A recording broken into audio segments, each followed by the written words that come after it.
శ్రీ అరుణాచలేశ్వరాయ నమః. గ్రంథం పేరు కపాలమోక్షం. ఒక ఆత్మయోగి ఆత్మకథ. గ్రంథ రచయిత పరమహంస. అధ్యాయం 99, 3వ భాగం. సాధకునిలో ఉండవలసిన 18 దైవిక లక్షణాలు. ఈ జన్మలో మా ఇద్దరికీ అనుకోకుండా 7వ తరగతిలో జరిగిన పరాభవాల కారణంగా మేము తీవ్రమైన మానసిక ఒత్తిడికి గురయ్యేసరికి మాలో కుండలినీ శక్తి జాగృతి అవ్వటం, అది కాస్త యోగ నిద్రా సాధన అభ్యాసమునకు దారి తీయటం, అటుపై మా శరీరాల యానాలు చేసి ఆయా చక్రాల కళా ప్రపంచంలోనికి మేము గతంలో చేసిన సాధనా అనుభవాలను గుర్తుకు తెచ్చుకోవటం, అటుపై విశ్వకళా ప్రపంచంలోనికి వెళ్ళి ఫైనల్ తెలుసుకోవటం జరిగింది. ఇది ఇంతవరకు ఎవరూ చెయ్యలేదా అన్నప్పుడు చెయ్యలేదనే చెప్పాలి. చేసి ఉంటే ఈ విశ్వం ఉండేది కాదు కదా, ఈ గ్రంథమే ఉండేది కాదు కదా. ఎందుకంటే 144 నిమిషాల పాటు యోగ నిద్రలో ఉండాలి, పైగా మాయారహితంగా ఉండాలి. ఇప్పటిదాకా ఆదియోగి పరమేశ్వరుడి దగ్గర నుండి నారాయణుడి అంశ అయిన బుద్ధుడి దాకా ఇష్టకోరిక మాయలో పడినవారే కదా. కాకపోతే మేము ఈ జన్మలో సర్వం ఏమీ లేదు, సర్వం శూన్యం, నేను లేను అనే సంకల్పంతో యోగనిద్ర సాధన చేయటంతో అసత్యంగా కనిపించే విశ్వమాయా పొరలు తొలగుతూ వచ్చాయి. దానితో మా మెదడు శక్తి తట్టుకోవడానికి 144 మంది మూల పురుషులు సహకరించి వారి శక్తిని మన మెదడుకి సరైన సమయంలో అందిస్తూ వారి శరీరాలను మా శరీరాలతో అనుసంధానం చేస్తూ వారు సంపాదించిన సాధనా శక్తిని ఇస్తూ మా సాధన సంపూర్ణంగా పరిసమాప్తి చేసే చిట్ట చివరి స్థితి అయిన బ్రహ్మాండ చక్ర కృష్ణబిలం దాకా తీసుకొని వెళ్ళినారు. విచిత్రం ఏమిటంటే వాళ్ళకి కూడా అంతమేదో తెలియదు. విశ్వం అంతంలో ఏముందో తెలుసుకోవాలనే మా తపన తాపత్రయం సంకల్పం చూసి హిమాలయాల్లో గుప్త క్షేత్రాలలో గుప్త శరీరాలతో సాధన చేసిన వీరంతా మా కళా ప్రపంచానికి అనుసంధానమై సహకరించి అంతం ఏదో తెలుసుకోవటానికి తమ సహాయ సహకారాలు అందించారు. మా సాధనా పరిసమాప్తి చేయించి వారి ప్రారబ్ధ శరీరాలను మా మోక్ష కృష్ణబిలం నందు లయం చేయటం ఆరంభించడం కొసమెరుపన్నమాట. అంటే మాకు వచ్చిన సుదర్శన చక్రం, గణపతి ఓంకార శంఖం, మేం తయారు చేసుకున్న మోక్షమాల ధరించి మాకు సహాయం చేసిన మహాపురుషులు చేసిన, అలాగే వివిధ జన్మలలో మేము సాధన చేసి సంపాదించుకున్న వస్తువులను ప్రతిరోజు గంగా నీటిలో ముంచి ఆపై వాటిని విభూతి ధారణ చేయడం ద్వారా ఈ విశ్వ సృష్టిలో ఉన్న 36 కోట్ల దైవాలు, 84 లక్షల జీవరాశులు, కోటి పరమాత్మలు, ఇలా అందరూ ఒక్కొక్కరుగా విదేహీ విముక్తి క్షేత్రమైన కాశీక్షేత్రంలో గంగానదిలో ఆ దైవస్వరూపాలు, పరమాత్మ స్వరూపాలు, సాధనా జన్మ స్వరూపాలు ఒక్కొక్కరిగా నిమజ్జనం అయ్యే దృశ్యం మాకు అంతిమ ధ్యాన అనుభవం అయ్యింది. ఇలా వీరందరూ కూడా జల నిమజ్జనం అయ్యేదాకా కర్మశేషంగా మిగిలిపోయిన 3 లక్షల కర్మఫలం ఇదేనని, మాకు మా మరణం మా చేతుల్లో లేదని, వీరి ప్రారబ్ధ కర్మలు తీరితే అనగా వీరందరూ కూడా గంగాజల నిమజ్జనం అయితే, కాకపోతే ఈ పని ఇప్పుడే మొదలైందని తెలియడంతో మాకు శాశ్వత మరణం రాబోవు కాలంలో ఉన్నదని, తద్వారా పునర్జన్మ లేని, కర్మశేషం లేని, అన్ని రకాల రాహిత్యం, పరమ ప్రశాంతత పొందే శాశ్వత మరణమై మోక్షం పొందుతామని మీరు ఈపాటికే గ్రహించి ఉంటారు కదా. ఇక్కడ చాలామందికి చిన్న సందేహం రావచ్చు. మీరు కృష్ణబిలంగా మారే అవకాశం మీకు ఎలా వచ్చింది అన్నప్పుడు, మేము సర్వం ఏమీ లేదు, సర్వం శూన్యం, నేను లేను అనే సంకల్పంతో యోగ నిద్రా సాధనం చేయటం జరిగింది కదా. మిగిలిన వారంతా కూడా కొంతమంది జగత్ సత్యమని నమ్మితే, మరికొంతమంది జగత్తు మిథ్య అని, మరికొంతమంది జగత్ మిథ్య బ్రహ్మ సత్యం అని నమ్మటం చేసినారు. అంటే వీరి సాధనలో ఒకటి సత్యంగానో మరొకటి అసత్యంగానూ ఉన్నది. అదే మా సాధనలో అయితే రెండూ లేవు, ఏమీ లేవు, ఏదీ సత్యం కాదు, ఏదీ అసత్యం కాదు. ఇదంతా నిజం లాంటి కళ, కళ లాంటి నిజం, జీవితమే అసత్యం అని తెలుసుకోవటమే జీవిత సత్యం అని మా సంకల్ప సాధన మొదలైంది. దానితో సర్వం శూన్యం, సర్వం ఏమీ లేదు అన్నప్పుడు మా దృష్టిలో జగత్తు బ్రహ్మం లేదు కదా. అమ్మ లేదు, అమ్మవారు లేదు, ఏమీ లేదు అన్నప్పుడు మాయ కూడా లేనట్లే కదా. యద్భావం తద్భవతి అన్నమాట. మిగిలిన వారు అంతా ఏదో ఒకటి ఉన్నది అని అనుకుంటే మేమిద్దరం ఏమీ లేదు అని అనుకోవటం జరిగిందన్నమాట. దానితో మాకు విశ్వకళా ప్రపంచంలోనికి ప్రవేశించే అర్హత, యోగ్యత లభించినాయి. కాకపోతే ఆది జన్మలోనే, ఆది యుగంలోనే మేమిద్దరం ఈ విషయాలు తెలుసుకోవటం జరిగింది. కానీ అప్పుడు మాకు ఉన్న జ్ఞాన అహంకారం వలన నేను అపస్మారక స్థితి పొందితే తను తెలుసుకున్న ఆదియోగం సత్యాలు నిజమా, అవునా, కాదా అనే మీమాంసా భయం వలన మా జిజ్ఞాసకి నాకు ఆదిలోనే, ఆది జన్మలోనే అపస్మారక స్థితి పొందటంతో మేము తెలుసుకునే జ్ఞాన సత్యాలు మర్చిపోవటం జరిగింది. తిరిగి 3,12,372 సాధనా జన్మల తరువాత ఇప్పుడున్న ప్రస్తుత సాధనా జన్మలో తిరిగి మా యోగనిద్రా సాధన అభ్యాసం ద్వారా 144 మంది మూల పురుషులు సహకారాల వలన మేము మర్చిపోయిన జ్ఞాన విషయాలను తిరిగి మా సాధనా శరీరాల ద్వారా తెలుసుకొని ఆదిలో నేను కృష్ణబిలంగా మారితే అప్పుడు పొందిన అపస్మారక స్థితి వలన ఈ బిలం తిరగలేదు. ఈ జన్మలో తిరిగి జ్ఞానస్ఫురణ పొందటంతో మోక్షకృష్ణ బిలం సుడులు తిరగటం ఆరంభించింది. దానితో ఈ బిలం ఈ విశ్వంలో ఎక్కడ ఉందో సూచికంగా మన జిజ్ఞాసి కాస్త శూన్యబ్రహ్మ అయిన ధృవతారగా మారి ఈ బిలా మార్గానికి అనగా మోక్ష మార్గానికి, అదే శాశ్వత మార్గానికి దారి చూపించే నావికుడయ్యాడు. ఇలా ఈ విశ్వంలో ఉన్న కోటానుకోట్ల కళాప్రపంచములు నెమ్మది నెమ్మదిగా నా మోక్షకృష్ణ బిలం నందు ప్రవేశించడం ఆరంభమైంది.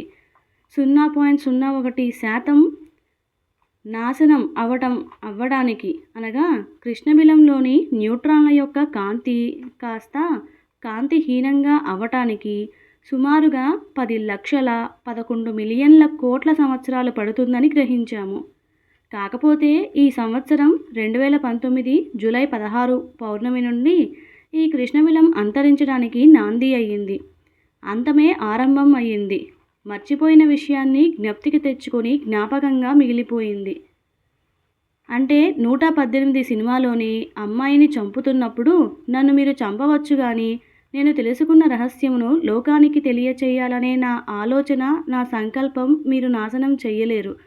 దానిని అందుకునే వాళ్ళు ఎప్పుడైనా ఎవరైనా వస్తారు. అప్పుడు నిజం బయటపడక తప్పదని ఆమె చనిపోవటం జరుగుతుంది. అచ్చంగా ఇలాగే విశ్వసృష్టికి ఆదియోగి అయిన సదాశివుడు కూడా తను మరణించే విషయం లోకానికి తెలియజేయాలని ఆలోచనలతో చనిపోవటం జరిగింది. దానితో ఈయన కాస్త 36 కపాలధారి అస్థిపంజరంగా మిగిలిపోయినాడు. ఈ ఆలోచన జ్ఞానం ఆదిశక్తి అయిన సదాశివాని తన సాధన ద్వారా తెలుసుకొని ఆయనే లేనప్పుడు తాను ఉండటం అర్థం లేదని శరీర త్యాగం చేసింది. అప్పటికే ఈ ఆది దంపతుల వలన ఆది విష్ణు, ఆదిలక్ష్మి జననాలు జరిగినాయి. తమ పితృమూర్తుల పరమపదించిన విషయం వీళ్ళు తెలుసుకొని లోకానికి ఈ విషయం అందకుండా ఎన్నో రకాల మంత్రాలు, మాయలు పెట్టి దాచిపెట్టి గుప్తంగా ఉంచి బ్రహ్మముడిగా ఉంచినారు. యథావిధిగా లక్ష్మీనారాయణులు విశ్వసృష్టి దేవతలుగా కొనసాగిస్తూ వచ్చారు. అంటే ఆది దంపతులు అస్థిపంజరాలు, సదాశివమూర్తి అస్థిపంజరమును బ్రహ్మరంధ్రం వద్ద గుహయందు ఉంచితే అమ్మవారి శరీర త్యాగం వలన మూల కపాలంగా ఏర్పడితే దానిని బ్రహ్మరంధ్రం ప్రధాన ద్వారం వద్ద ఉంచడం జరిగింది. అందుకే సాధకునికి సాధనలో ఎప్పుడైతే హృదయ చక్రం దాటి బ్రహ్మనాడి ద్వారా బ్రహ్మరంధ్రం చేరుకున్నప్పుడు అక్కడ మనకి మూల ఏక కపాలం దర్శనం అవుతుంది. ఇందులోనికి ప్రవేశిస్తే గాని ఆదిపరాశక్తి దర్శనం అవుతుంది. అటువైపు దీపదుర్గ, కాళికాదేవి, దీపచండి మాతలు దర్శనం అవుతారు. ఇక్కడ విష్ణుమాయ ఉంటుంది. 36 కపాలాలున్న సదాశివమూర్తి స్వరూపమును దీపకాళిక యందు మాత్రమే ఉంచడం జరిగింది. ఎవరైనా పొరపాటున దీపదుర్గ దగ్గరికి వెళితే సాధకుడు తిరిగి పునః సృష్టి చేయబడతాడు. అదే దీపచండీ మాత దగ్గరికి వెళితే సాధకుడికి తిరిగి పునఃకర్మ ఏర్పడుతుంది. ఎందుకంటే ఆమె ఆరాధన వలన రాజ్యాధికారం కలుగుతుంది, అనగా పునఃకర్మప్రదాత అన్నమాట. కాబట్టి ఉగ్రస్వరూపమైన దీపకాళికా మాత అనుగ్రహమును సాధకుడు పొందవలసి ఉంటుంది. అప్పుడే 36 కపాలధారి సదాశివమూర్తి దర్శనం మనకి లభించదు. అటుపై ఈయనకి ఉన్న 36 కపాలాలలో 11, 9, 7, 5, 3, 1 వరుసలలో ఏకకపాల స్థితికి చేరుకుంటే దీనికున్న బ్రహ్మరంధ్రంలో అతి చిన్నదైన సుడులు తిరుగుతున్న బ్రహ్మాండ చక్ర కృష్ణబిలం దర్శనం మనకి లభిస్తుంది. ఇందులో సాధకుడి పంచశరీరాలను దగ్ధం చేసుకుంటే సాధన పరిసమాప్తి అవుతుంది. అనగా ఆది దంపతుల వలె మనం కూడా అంతమయ్యి పరమశూన్యమునందు లీనం అవుతాము. నిజానికి ఇదంతా కూడా మనం కళాప్రపంచంలోనే సాధన చెయ్యవలసి ఉంటుంది. సాధకుడు యోగనిద్ర ద్వారా తమ సూక్ష్మ శరీరమును తన లోపల ఉన్న బ్రహ్మాండ చక్ర కృష్ణబిలం దాకా వెళ్ళవలసి ఉంటుందని గ్రహించండి. ఆదియోగి అయిన సదాశివమూర్తి అయిన నేను అనేది చనిపోయిన విషయమును దైవ ధ్యాన అనుభవం ద్వారా మాయాస్వరూపమైన స్థూల శరీరం తెలుసుకుంటే సాధన పరిసమాప్తి అయినట్లన్నమాట. అంటే ఒక రకంగా మనం చనిపోయిన విషయమును ఇప్పటికీ మన స్థూల శరీరం గ్రహించడం లేదు. ఎందుకంటే అది జీవమాయలో ఉంది. తాను బతికే ఉన్నానని భ్రమాభ్రాంతిలో ఉంది. తాను చనిపోయానని తను చనిపోతూ చేసుకున్న ఆలోచనే ఈ విశ్వసృష్టి కళ అని మన స్థూల శరీరానికి తెలియటం లేదు. మనం మరణించినట్లుగా మనకే తెలియదు కదా. మనలో శ్వాస ఆగిపోయినట్లుగా, ప్రాణశక్తి పోయినట్లుగా మనం చనిపోతున్నప్పుడు మనకు తెలియదు కదా. ఈ విజ్ఞానం లోకానికి చెప్పాలని ఆదిపురుషుడైన సదాశివమూర్తి తను చనిపోయిన విషయం లోకానికి అందించాలని ఆలోచన చేసినాడు. దానితో అసత్యంగా కనిపించే ఈ సృష్టి కాస్త సత్యంగా కనపడడం ఆరంభమైంది. ఈ ఆది ఆలోచన మనం ఏర్పడటానికి మూల కారణం అయింది. ఇది తెలుసుకున్న వాళ్ళు మోక్షప్రాప్తి పొందితే ఇది తెలుసుకోవడానికి ప్రయత్నిస్తూ అవి చూపించే మాయలు, ఆశలు, భయాలు, ఆనందాలు, ఆలోచనలు, సంకల్పాలు స్పందనకి గురి అయ్యి అర్ధాంతరంగా ఆపివేసి ముక్తిని పొందుతున్నారు. అంటే ఇవి చూపించే మాయలో పడనివాడు మాయారహితుడిగా మోక్షగామి అయితే, వీటి మాయలో పడినవాడు మాయాసహితుడై ముక్తజీవి అవుతున్నాడు. అసలు ఈ విషయం తెలుసుకోవాలని ప్రయత్నించని వాడు మహామాయ భోగిగా మారుతున్నాడు. తాను ఏదో విషయ జ్ఞానం అందుకోవాలని ఆలోచనతో సాధన చేసిన వాడు యోగి అవుతున్నాడన్నమాట. అంటే నిజానికి సాధన అనేది మన కళా ప్రపంచంలోనికి ఆది జన్మ దాకా వెళ్ళటం అన్నమాట. అనగా మూలాధార చక్రం నుంచి విశుద్ధ చక్రం ద్వారా ఈ విశ్వసృష్టికి ఆధారమైన మహాపంచభూతాల మాయలు, సాధనా శక్తులు ఉంటాయి. వీటిని సాధకుడు తన కళాప్రపంచంలో సూక్ష్మ శరీరంతో దాటవలసి ఉంటుంది.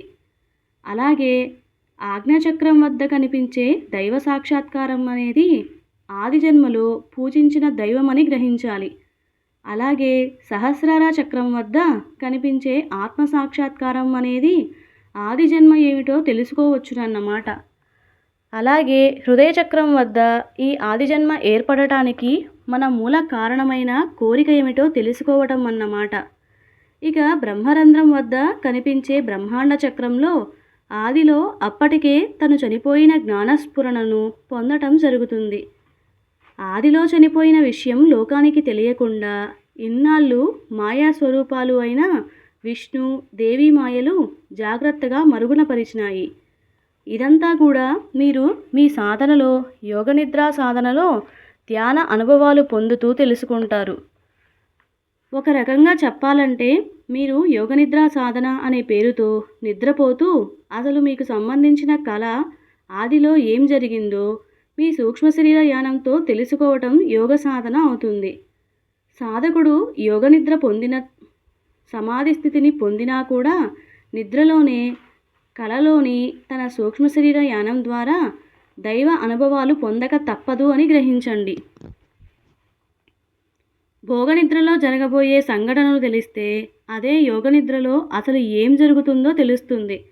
మీ కళా ప్రపంచంలోనికి మీ సూక్ష్మ శరీర యానం చేసినప్పుడు కనిపించే ధ్యాన దృశ్యాలను మీరు భయపడినా, బాధపడినా, ఆలోచనలో పడినా, వాటికి స్పందించినా, వాటిని చూసి సంకల్పించుకున్నా, వాటిని చూసి ఆనందపడినా మీకు మీరే మాయలో పడటం జరుగుతుంది. ఉదాహరణకు మీరు గత జన్మలో పంది అని తెలిస్తే తట్టుకోవాలి, బాధపడకూడదు. అదే గత జన్మలో మీరు దేవుడు అని తెలిస్తే ఆనందపడకూడదు. ఎందుకంటే నేనే దేవుడు అనే అహం ఈ జన్మలో మీకు మొదలవుతుంది. అదే గత జన్మలో మీరు తాంత్రిక యోగులైన కాపాలికులు లేదా అఘోరులని తెలిసినా భయపడకూడదు. అదే గత జన్మలో మిమ్మల్ని ఎవరైనా చంపినట్టుగా కనపడితే దానిని చూసి మీరు స్పందించి వారిని ఎలాగైనా చంపాలని అనుకోకూడదు. అదే గత జన్మలో మీకు ఎవరైనా హాని చేసినట్లుగా కనపడితే దానిని చూసి వారిని చంపాలని సంకల్పాలు చేయకూడదు. ఎందుకంటే ఇదంతా గత జన్మలో జరిగిపోయిన రికార్డు దృశ్యాల కళ అని తెలుసుకోవాలి. ఒకవేళ మీరు గత జన్మలో ఏవైనా చూసిన వాటికి స్పందించినా, పై పనులకు స్పందనలు చేస్తే దానికి తగ్గట్లుగా బహుశా ఈ జన్మలో మరికొత్తవి ఏర్పడతాయని గ్రహించండి. అందుకే సాధకుడికి సమదృష్టి, సమదర్శిని, తత్వదర్శనం, తత్వమసి, మనోధైర్యం, అచంచల భక్తి విశ్వాసాలు, శరణాగతి, త్యాగము, క్షమ ఇలా మనకు 18 రకాల దైవీక లక్షణాలు ఉండాలని చెప్పడం జరిగింది. కారణం సాధకుడు ఎప్పుడైతే తన యోగ సాధనను అనగా తన కళా ప్రపంచంలోనికి అడుగు పెడతాడో వాడి గత జన్మ వివరాలు తెలుసుకోవడం ఆరంభం అయినట్లన్నమాట. అంటే ఆయా జన్మలలో ఆయా సమయాలలో జరిగిన రికార్డు దృశ్యాలను చూసిన సాధకుడు చలించకుండా, భయపడకుండా ఉండాలని, మనోధైర్యంతో ఉండాలని చెప్పడం జరిగింది. అలాగే తన గత జన్మలలో జంతువు జన్మల దృశ్యాలు వచ్చినప్పుడు అవి కూడా మనలాంటి ప్రాణులే కదా అనే దృష్టితో చూడాలని సమదృష్టి లక్షణం చెప్పడం జరిగింది. అలాగే గత జన్మలో మనం వివిధ రకాల మతాలు, ఆచార వ్యవహారాలు, సాంప్రదాయాలు, వ్యక్తులుగా కనపడితే అందరూ కూడా సమానం అని తెలుసుకోవడమే సమదర్శి లక్షణం ఉండాలని చెప్పడం జరిగింది.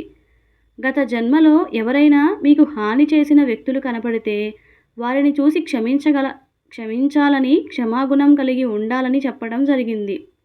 ఇలా ప్రతి సాధకుడికి 18 లక్షణాలు ఉంటే వారి కళా ప్రపంచంలోని దృశ్యాలను చూసి భయపడడు, బాధపడడు, ఆనందపడడు.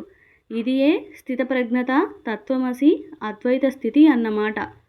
ఇదియే బ్రహ్మ తదాకార స్థితి. అంటే ఒక రకంగా చెప్పాలంటే ఆది జన్మలో మనం రాసుకున్న జీవిత డైరీని ఈ జన్మలో చదవటమే యోగ సాధన అన్నమాట. చదువుతున్నప్పుడు స్పందించకుండా బ్రహ్మతదాకార స్థితిలో నిశ్చలంగా, సాక్షీభూతంగా, మౌనంగా ఉండటమే యోగ సాధన పరిసమాప్తి అన్నమాట. అది ఏ మోక్షం. తన జీవితమును చదువుతూ సగంలో ఆపేసిన వాడు పొందేది ముక్తి అవుతుంది. అసలు అతని జీవిత డైరీ చదవాలని తెలియనివాడు భోగి అయితే చదవాలని అనుకునేవాడు యోగి అవుతాడు. ఇంతకంటే మీకు ఇంకా సులువుగా చెప్పాలి అంటే యోగ సాధన అంటే ఏమిటో తెలుసుకోవాలి.